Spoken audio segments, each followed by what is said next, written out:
Welcome back. Let's leave the legalese and talk about the politics, in Bukola's words, the moral angle as well to this the proclamation by the president on a state of emergency in Rivers State, given the protracted political impasse. We're being joined in the program by former member of the House of Representatives, Mr. Agbona Onwuke. He joins us via Zoom from Port Harcourt, the Rivers State capital, as well as Engineer Yabagi Sani, is the national chairman of Action Democratic Party. Gentlemen, thank you so much for coming on the program. Thank you very much for having me. Thank you for inviting me too. All right, Ms. Onwuke, I know that there are so many facts available to a lot of people, and there's been multiplicity of interpretation as to laws and all whatnot. But let's talk about the politics. It is the politics that brought everyone here. What's your immediate reaction to what is playing out in Rivers State vis-a-vis the president's decision to declare a state of emergency and appoint a sole administrator? Let me say clearly that the people of Rivers State are in shock following the pronouncement of Mr. President, and who many months ago issued an 8-point agenda for peace, and who also watched that agenda destroyed by those the agenda was supposed to protect. Now, insofar as we are concerned, we know that there been an attempt to play up the incident in Rivers State to create the impression that the Assembly is at war with the governor. But what is clear here is that this has been a war of resources between the governor and the former governor of Rivers State, who is currently the minister of the FCT. Now, this whole trouble began with an attempt by lawmakers who were loyal and who are still loyal to the minister, attempting to impeach the governor. That impeachment effort failed, but Rivers has never had peace. And I must say here that most Rivers people are shocked by the pronouncement of the president. And the pronouncement of the president suggests a one-sided view of all that has transpired in Rivers State. There have been calls across board that the president should rein in his minister. But the president has chosen to play the ostrich, refusing to listen to public opinion, not just in Rivers State, but across the country. And it looks to us here in Rivers that this action was premeditated. It was either they were going to impeach Governor Fubara, or they were going to declare a state of emergency. And all this, the hurried declaration of a state of emergency, when actually there has been no threat to the peace in Rivers State, is shocking. But the president anchored his argument on Section 305, his decision to suspend all democratic structures for 6 months. And of course, everybody knows there are processes through which declaration of a state of emergency can be achieved. But in this instance, I can say that most Rivers people are still trying to wrap their heads around the reason why the president did what he did. But it's obvious that as a father of the nation, he had heavily supported a few against a majority, and it's a sad day for Rivers State. Mr. Sani, let me take you to Mr. Yabagi Sani. Mr. Yabagi Sani, from an insider in, what do you see has played out here? He said that is saying that the president is biased in his disposition, despite his citing of the Constitution as a premise for his action, given what has played out in Rivers State for the past 2 years. So I want you to speak to this statement or the broadcast of the president, what you felt when you heard it, and what is playing out. Well, thank you very much. I believe that Mr. President is the #1 chief security officer of the country.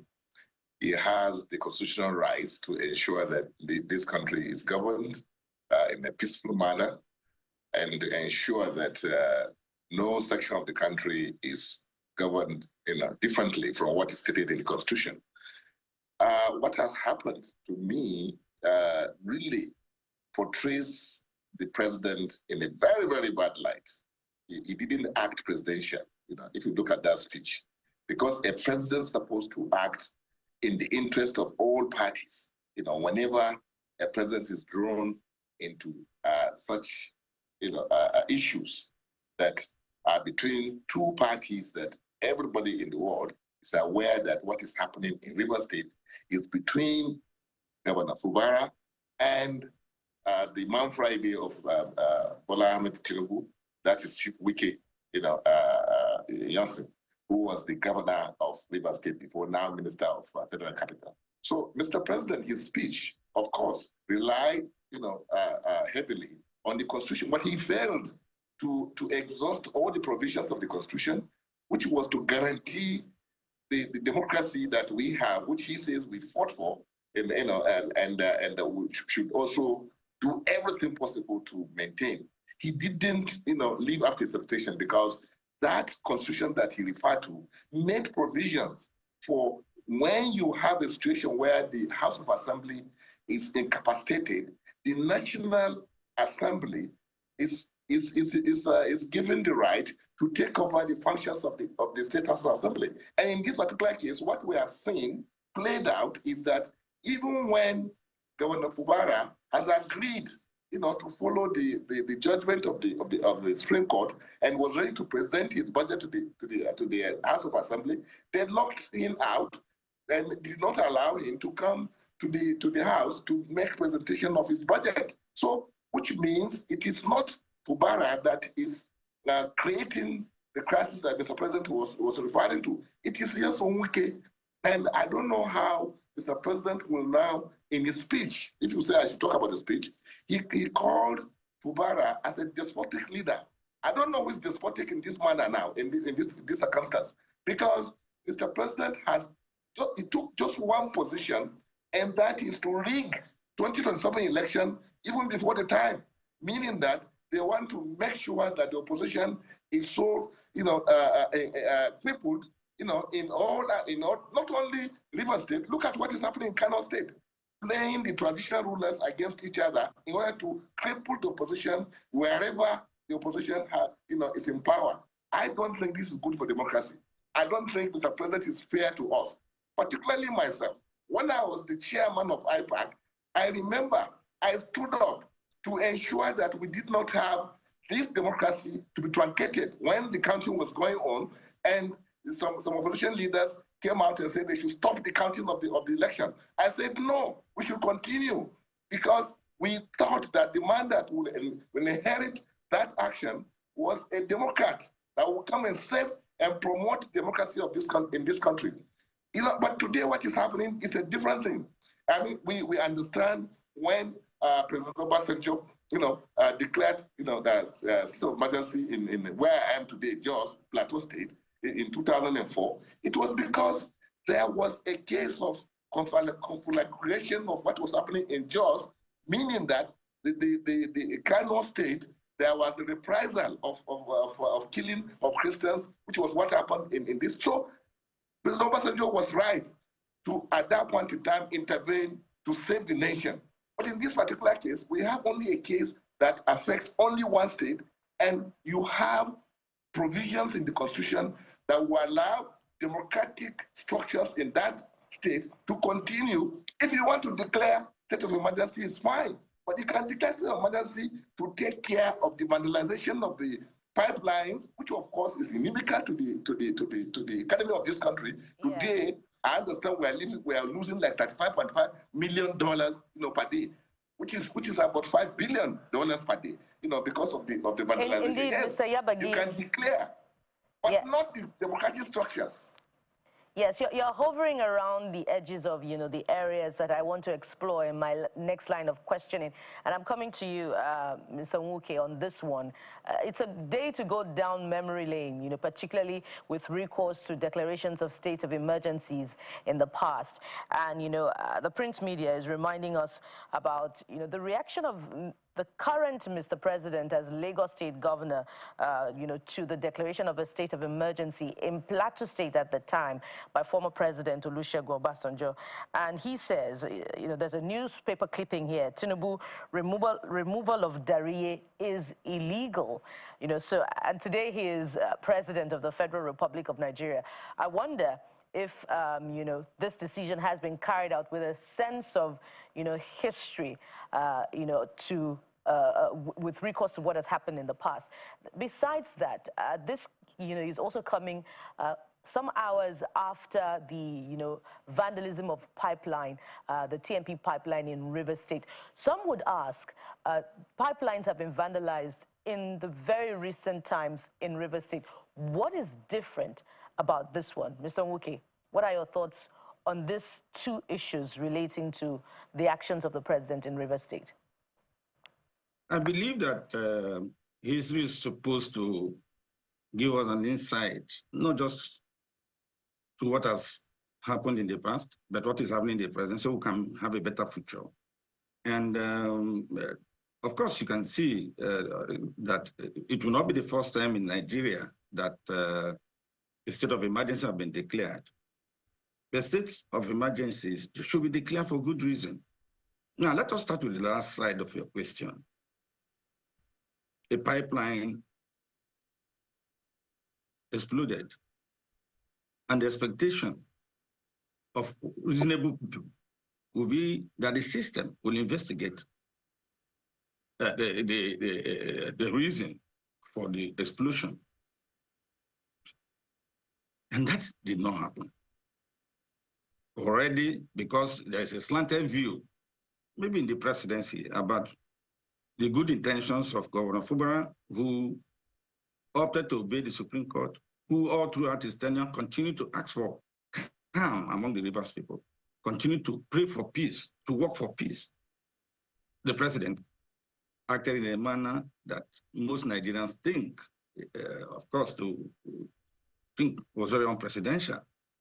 And some think it's even illegal because there are processes. But let's go to the past. Of course, just the last speaker just explained why Obasanjo acted as in Jos, why he declared a state of emergency, and he agrees it was for a good cause. And now we know too that in the past, in the Old West, where attempts were made to declare a state of emergency for the wrong reasons, we know what happened and what history teaches us. It led to widespread unrest and probably laid the foundation for the end of that republic. Now, I believe that what we should be doing and what we should be saying is our best to get the president, because he relied on Section 305, which gives him absolutely the right to declare a state of emergency. But the issue is whether or not the president followed due processes as laid out by the Constitution. Section 11 allows the National Assembly to make laws in states where situations like this exist. Similarly, the governor of a state ought to be part of the process of the declaration of a state of emergency. It is only when the governor is not part of, or has refused or failed to inform, invite maybe the federal government or the president, as the case may be, to declare a state of emergency, that the president can go ahead and declare a state of emergency. But looking at the Constitution and the framing of the Constitution, it is doubtful that the framers of our Constitution envisaged a situation where democratic structures will be demolished by a sitting president. In this instance, the governor has been asked to stay aside for 6 months. Even the legislature, well, Mr. Nwuke, the pro-Nwuke legislature has been asked to stay aside for 6 months. And the question is, why is the president silent when it comes to Nwuke?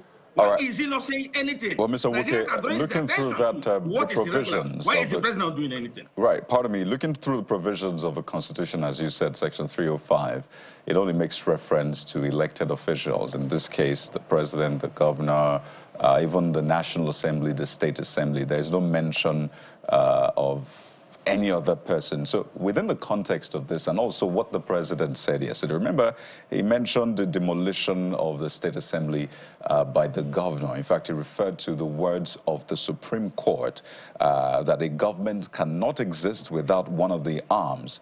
And the governor, by that demolition, had collapsed the legislature. And as it is, there is no government in Rivers State. Those were the words which the president then quoted, right? And let me go to Mr. Sani, Yabagi Sani, on this. I know both of you have made that point about the president not mentioning Mr. Nyesom Wike, but these issues he mentioned about the demolition, the statement of the Supreme Court, and how it has grave consequences, not forgetting the security report he had gotten as well. Well-intentioned, wrong intervention, perhaps you seem to be saying, but what more option was available, really? If the president had intervened, the court had intervened, you know, the elders in court had intervened as well. So, Mr. Sani, what option was left, really?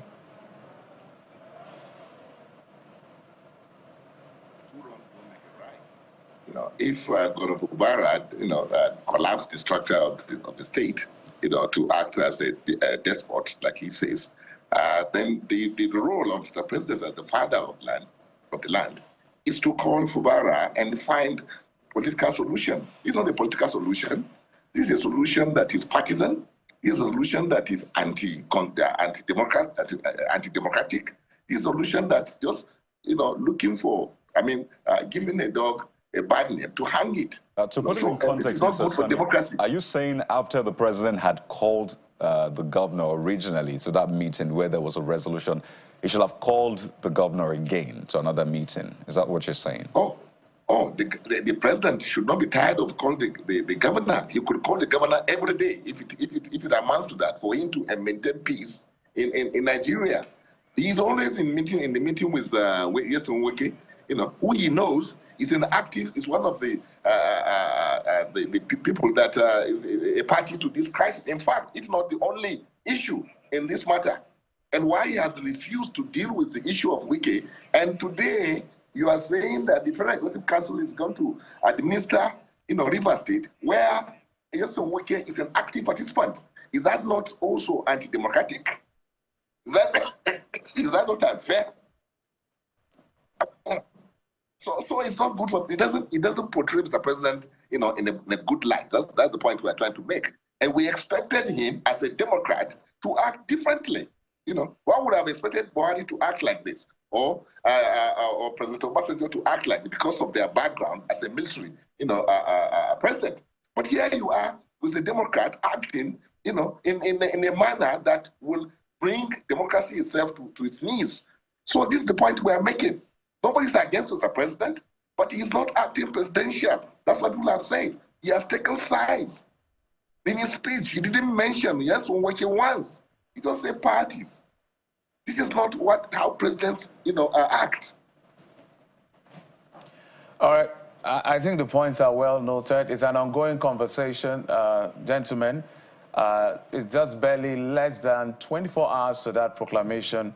The National Assembly perhaps will sit today to give force to it or otherwise. But we must thank you both, Honorable Ogbonna Onwuke, former member of the House of Representatives, as well as Engineer Yabagi Sani, National Chairman of the Action Democratic Party.